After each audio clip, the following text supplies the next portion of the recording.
Hey guys, Ghost Dude Dave here with another Destiny 2 video showing off another beautiful hand cannon that we missed in Forsaken as well, and that is going to be the 10 paces. And I'm sure you're thinking, dude, this is just the edge transit of my kinetic slot. Well, the 10 paces is a 140 RPM hand cannon. I got drop mag, quick draw, and opening shot, so immediately my mind went, okay, this is an incredibly consistent hand cannon, so I'm going to pair it with a Fighting Lion because that is a beautiful combo. So in year one, a very popular weapon to pair with the Fighting Lion was the Home for the Lost hand cannon. And for those of you who don't know, the Home for the Lost is a 110 RPM hand cannon with quick draw. And the reason that that synergy worked is because you'd fire your grenade, you'd pull out your Home for the Lost, and you can one-shot headshot. Well, here in year two, you can do that same thing with a 140 RPM, which is a faster firing, so if you miss your shot, you have another shot to get it out quicker. It allows you to win your duels a lot better, and honestly, as you saw with the Ghost in the Night, there are so many times where you can just two-shot people before they even know what hit them. Along with, in year two, the Fighting Lion itself has gotten an upgrade. For those of you who don't know, the Fighting Lion has a catalyst here in year two that gives it the Chimera perk. The Chimera perk makes it so that after shooting your grenade, you have a faster swap speed to whatever other weapon you have, and you also have an increase to either handling or stability. That's incredible. Pairing that with quick draw and opening shot, you pull the weapon out, you have the absolute fastest possible swap speed, you have that inherent snapshot so you look down the sights, and then your shot has incredibly increased bullet magnetism and range. So you get off that first grenade, and then you pull it out, and you shoot them in, like, the upper body, and you get the headshot, and you one-shot them. It's so dirty, if we're being completely honest, and there are a few moments where someone's already tagged a bit, you get a grenade, and then you only need to land a body shot. Being a 140, you can land 2 body shots pretty quickly as well, and it's a beautiful synergy. I've actually had this 10 paces since the beginning of Forsaken, and I never did a video on it because, like, literally as I got it, about a week or two later, we got the Festival of the Lost and we got Chimera, and I was like, there's no point in doing this now.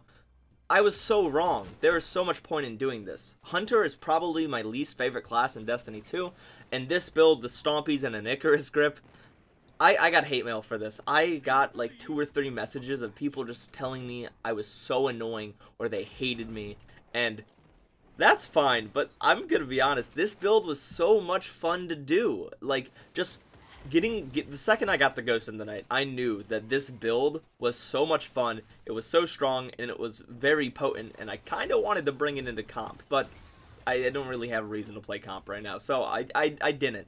But I did bring it into quick play, and I did find it a lot of fun. So let's talk about the 10 paces itself now that we've talked about its synergy. We'll probably talk about it a little bit, and then we'll go back to the synergies again, because there's a lot to talk about. So as I mentioned, the 10 paces is a 140 RPM hand cannon. Other 140 RPMs you may have heard of are the Kindled Orchid and the Ace of Spades.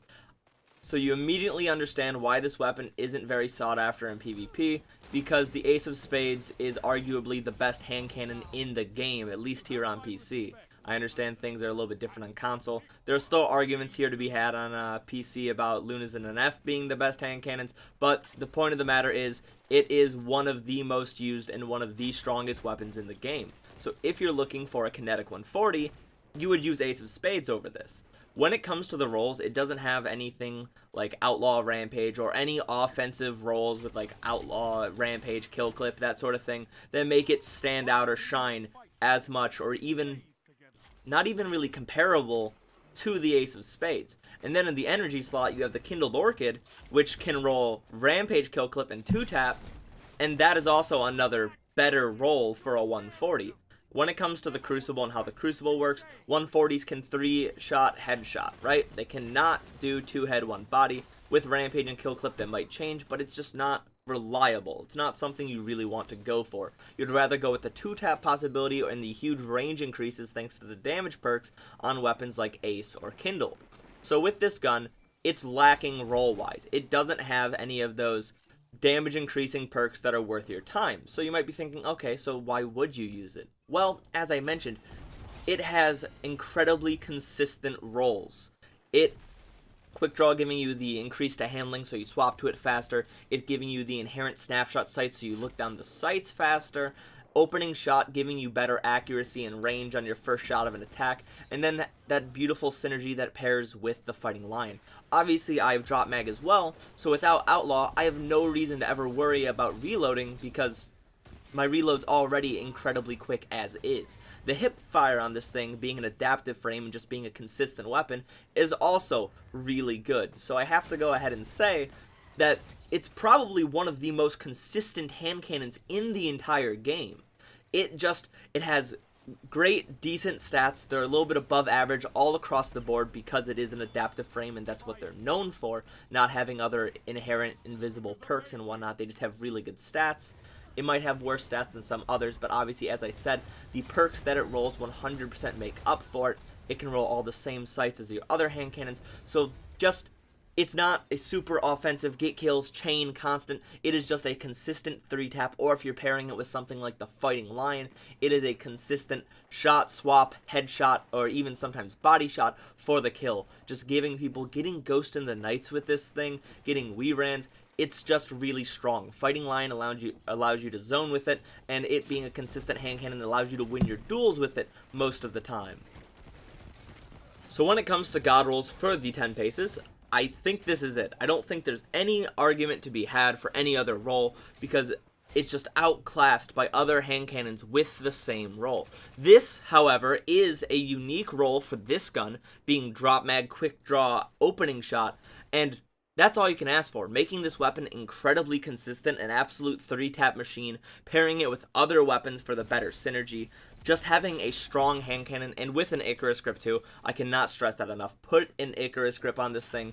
We're talking about consistency. Having that perfect inner accuracy that it doesn't already have just makes it a directly better weapon and makes it feel so much better. And the most obvious downside of this weapon is it doesn't have the range that some other top tier hand cannons have. In the current state of Destiny 2, we have tons of hand cannons that have absolutely nutty range stats. And this weapon's range is by no means bad, it's just not as good as some of the outliers in the game right now.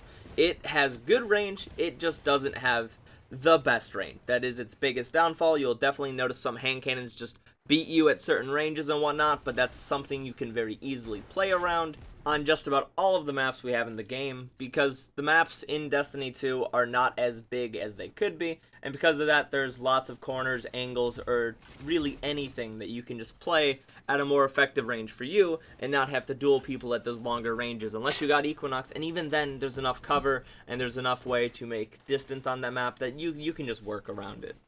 Another downside, being a 140 RPM hand cannon means that you do lose the duel to 150 RPM hand cannons.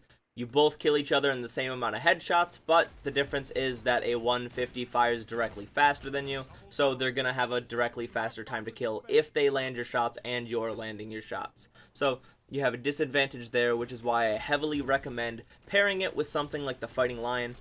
I've actually paired it with the Trinity Ghoul before. No, quit laughing, I'm serious. I've paired it with the Trinity Ghoul before. I'm actually a big fan of the Trinity Ghoul. I understand it's not the greatest weapon, especially for PvP. It's really not great by any means. But I do like the Trinity Ghoul. I love the way it looks. I love the way it feels. I just like bows as is, and being one of the harder hitting bows at the cost of the longer draw time means that you can land the headshot, quickly pull out the hand cannon, and either headshot or body shot clean up just like the Fighting Lion. The point of the synergy of this weapon and this build just overall is that any weapon that does a lot of damage, like 100 or more or so, 130, just about that. So snipers with a good body shot, the slower firing ones, not rapid fire frames, with a body shot allows you to clean up with a headshot with this hand cannon. Bows with a headshot allow you to clean up with this hand cannon.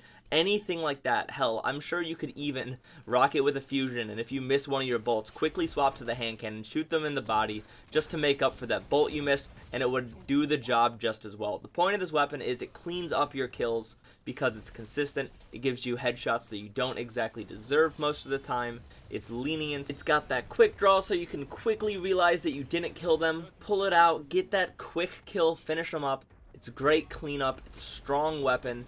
It's 100% slept on because everyone's just like, they all have these top tier hand cannons. They're like, oh, this is it. These are the top tier hand cannons. These are the 3 builds you're allowed to use to sweat. This is it. And it's like, no, there's so much more you can do. Fighting Lion is also something that's kind of slept on. You see a lot of grenade launchers in the Crucible these days, but Fighting Lion just, for some reason, people don't do Fighting Lion hand cannon like they used to. If you haven't gotten this roll, if you haven't ever even looked at one of these weapons, I highly advise you reconsider, because it allows you to go in. Look at that, 44 opponents defeated. The closest on my team was 24. 4.89. It's a good weapon. So if you liked the video, feel free to like, comment, subscribe, follow me on my other social media, do whatever you want, and have a great day.